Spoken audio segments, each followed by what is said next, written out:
सनातन धर्म में कार्तिक मास बहुत महत्व रखता है। कार्तिक मास की शुक्ल पक्ष की एकादशी को भगवान विष्णु 4 मास की योग निद्रा से जागते हैं। इसी एकादशी के साथ शादी, सगाई, गृह प्रवेश, उपनयन जैसे शुभ मांगलिक कार्य शुरू हो जाते हैं। शाम के समय भगवान नारायण के शालिग्राम स्वरूप की घर के आंगन में पूजा की जाती है। ऐसे दिन देवी लक्ष्मी की अवतार तुलसा और भगवान नारायण के अवतार शालिग्राम का विवाह होता है। वहीं कुछ लोग शालिग्राम और तुलसा माता का विवाह कार्तिक पूर्णिमा के दिन भी करवाते हैं। ऐसे में जानते हैं तुलसा विवाह की पौराणिक कथा क्या है, इसका महत्व क्या है। तुलसी विवाह से जुड़ी पौराणिक कथा स्कंद पुराण, पद्म पुराण में इस प्रकार है। प्राचीन समय में कला देवी नाम का एक असुर था। उस असुर की एक अति सुंदर और तेजस्वी कन्या थी जिसका नाम वृंदा था। एक असुर कन्या होने के बाद भी वृंदा तन मन से पवित्र और भगवान विष्णु की परम भक्त थी। वृंदा के बड़े होने पर पिता कला देवी ने गुरु शुक्राचार्य से परामर्श किया और उनके कहे अनुसार वृंदा का विवाह शिव जी के क्रोध और तेज से उत्पन्न हुए जलंधर नामक एक असुर से करवा दिया। जलंधर बहुत शक्तिशाली असुर था क्योंकि वह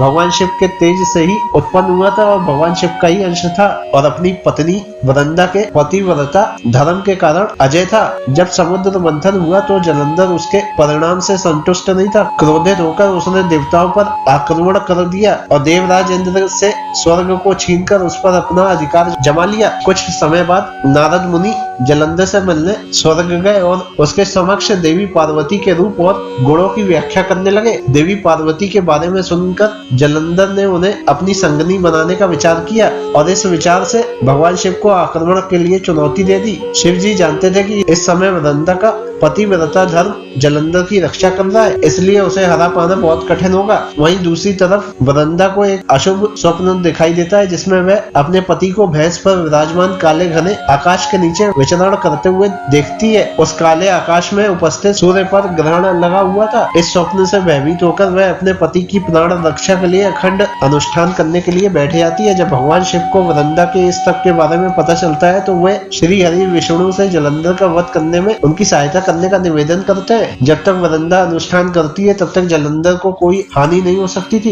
इसलिए भगवान विष्णु जलंधर का रूप लेकर वृंदा के पास जाते हैं और वृंदा से युद्ध में विजय होने की बात करते हैं। वृंदा इस छल को नहीं समझ पाती और अपने पति की विजय से प्रसन्न होकर उस अनुष्ठान को वही समाप्त कर देती है। जलंधर के रूप में भगवान विष्णु को अपना पति मानने से वृंदा का पतिव्रता धर्म खंडित हो जाता है और इस व्रत के टूटने से जलंधर को मिल रही सुरक्षा भी समाप्त हो जाती है। भगवान शिव इस क्षण के लिए तैयार थे और ऐसा होते ही उन्होंने जलंधर का वध कर दिया और सभी देवों को उसके अत्याचार से मुक्त करवा दिया। परंतु वृंदा ने अपने हर धर्म का पालन पूरी निष्ठा से किया था। अपने पति की मृत्यु का समाचार सुनकर और जलंधर बने भगवान विष्णु को अपने संपूर्ण रूप में देखकर वृंदा बहुत विचलित हो जाती है। उस समय उसके क्रोध की कोई सीमा नहीं थी और इसी पति वियोग में वह भगवान विष्णु को श्राप देती है कि जिस तरह मैं अपने पति से दूर होने का दुख सह रही हूँ उसी प्रकार आप भी अपनी पत्नी माँ लक्ष्मी से अलग हो जाएंगे और आपको भी इस दुख को सहना पड़ेगा। आपके पत्थर हृदय ने मेरे दुख के बारे में नहीं सोचा, इसलिए आप सच में पत्थर बन जाएंगे। भगवान विष्णु ने क्रोध अग्नि में जल रही वृंदा के दुख को समझा और वृंदा को वरदान दिया कि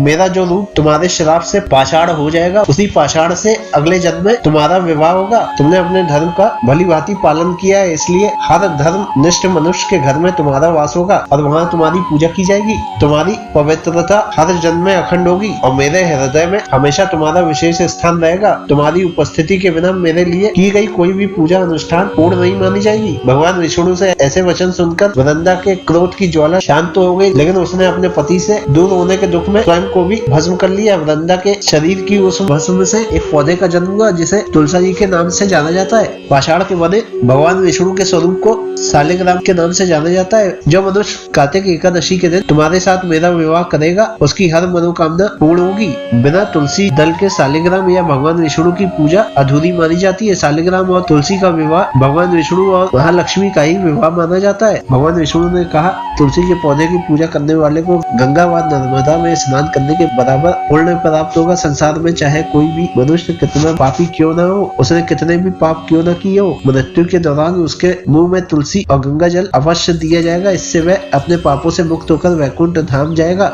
तुलसा विवाह के महत्व के अनुसार देवउठनी एकादशी या तुलसा विवाह से ही शुभ कार्यों की शुरुआत होती है। इस दिन तुलसा विवाह को आयोजित करने अत्यंत शुभ एवं मंगलदायक सिद्ध होता है। ऐसी मान्यता है जो मनुष्य अपने घर में तुलसी विवाह एवं पूजा का आयोजन करता है उसके घर परिवार से बड़े कलेश तथा विपत्तियां दूर हो जाती है। साथ ही घर से दुखों का अंत और धन संपत्ति में वृद्धि होने लगती है। यदि किसी को ऐसा लगता है कि उसके घर में नकारात्मक शक्तियों का वास है तो उसको निश्चित रूप से अपने घर में तुलसी विवाह का आयोजन करना चाहिए। तुलसी विवाह के दिन यज्ञ और सत्यनारायण की कथा संपन्न करने से भी विशेष लाभ की प्राप्ति होती है। तुलसी विवाह का पर्व श्री हरि विष्णु से तुलसी के पौधे के विवाह का स्मरण कराता है, जिन्हें माता लक्ष्मी का अवतार भी कहा गया है। ये उत्सव प्रबोधिनी एकादशी तथा कार्तिक पूर्णिमा के बीच मनाया जाता है। तुलसी विवाह का उपवास और पूजा विवाहित स्त्रियों द्वारा सुखी वैवाहिक जीवन और उनके पति एवं बच्चों के कल्याण के लिए किया जाता है। तुलसी विवाह का पूजन कुंवारी कन्याएं भी सुयोग वर की प्राप्ति के लिए करती हैं।